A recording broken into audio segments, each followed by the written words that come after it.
سال 1918 کی بات ہے۔ پہلی جنگ عظیم اپنے عروج پر تھی۔ ہر طرف خون، بارود، لاشوں کے انبار اور انسانیت کا جنازہ نکل چکا تھا۔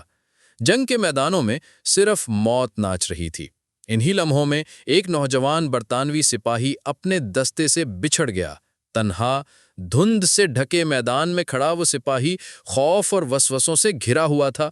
بندوق ہاتھ میں تھی اور آنکھوں میں موت کی پرچھائیاں۔ اچانک اس نے جھاڑیوں میں حرکت محسوس کی۔ بغیر کسی تاخیر کے اس نے بندوق کا رخ اس سمت کر دیا، انگلی ٹریگر پر رکھ دی، لیکن جیسے ہی گولی چلانے ہی والا تھا، سامنے سے ایک زخمی، کمزور اور نڈھال جرمن سپاہی نکل آیا۔ وہ نہتھا تھا، دونوں ہاتھ فضا میں بلند کیے، وہ التجا کر رہا تھا، مجھے مت مارو، میں واپس جا رہا ہوں۔ یہ منظر انسانی ہمدردی سے بھرپور تھا۔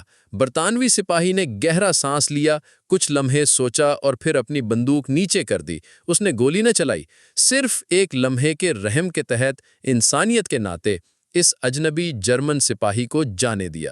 لیکن اسے کیا خبر تھی کہ وہ لمحہ، وہ فیصلہ آنے والے وقت میں دنیا کی تقدیر بدل دے گا۔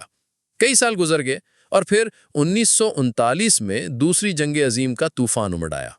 ہٹلر کی قیادت میں کروڑوں انسان لقمہ اجل بنے، لاکھوں شہر تباہ ہو گئے، نسلیں برباد ہو گئیں۔ جب تاریخ کا پردہ ہٹایا گیا تو ایک لرزہ خیز سچائی سامنے آئی۔ وہی جرمن سپاہی جسے 1918 میں ایک برطانوی سپاہی نے بخش دیا تھا، وہ اور کوئی نہیں بلکہ ایڈولف ہٹلر تھا۔ وہی ہٹلر جس نے دنیا کو دوسری جنگ عظیم کی ہولناکیوں میں دھکیل دیا۔ ایک لمحے کی نرمی، ایک معمولی فیصلہ، لاکھوں جانوں کا سبب بن گیا۔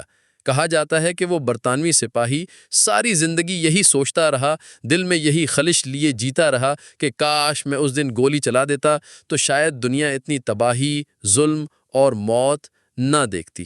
یہ صرف ایک کہانی نہیں بلکہ ایک تاریخی سبق ہے کہ کبھی کبھی ایک چھوٹا فیصلہ پوری دنیا کا مستقبل بدل سکتا ہے۔